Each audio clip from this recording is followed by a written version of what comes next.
I want you to know this. If you're gonna do anything that amounts to anything, or you're ever gonna do anything in this life that touches or impacts the life of another person, it's not gonna just come so easy. It's gonna come with its own challenges. Do I have a good intention? Oh, because my intentions are right, because I am in the will of God, then I'm not gonna have troubles. No, you're missing the point. The Bible says Jesus told his disciples that they should row to the other side and wait for him there. But as they rowed, they had very serious challenges. The winds and the waves were very boisterous. They were very challenging.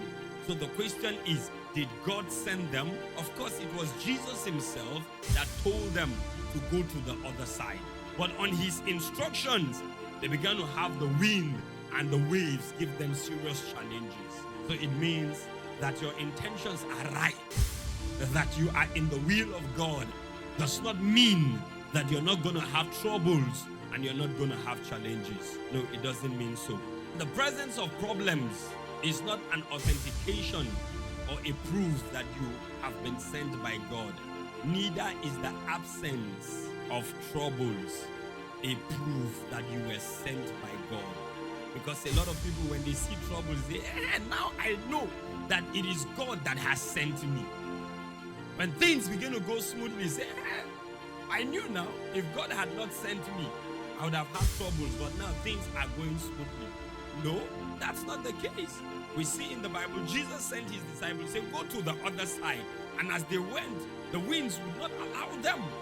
So there's going to be trouble sometimes. Even when God sends you, when God sent Jonah, there was no trouble on the way until Jonah left what God asked him to do. God sent him to Nineveh.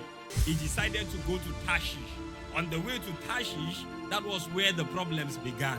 It is not that you're in God's will or outside of God's will that troubles may come and may not come. What is the proof that you are doing what God asked you to do? Is that before you took off, who sent you? Are you with me? In both Jonah's case and the disciples of Jesus, Jesus told the disciples, go over to the other side and wait. Now, the instruction was clear to them, go and wait for me. So whatever challenges you will face, you know that it was God that spoke to you at the beginning. God told Jonah, go to Tarshish. Jonah went to Nineveh.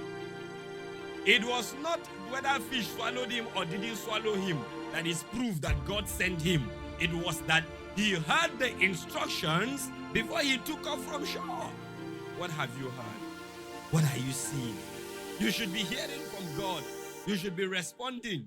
You should be on the go. But I'm trying to tell you this morning that there will always be troubles, challenges between you and what God has told you, or that success that you are trying so hard to achieve.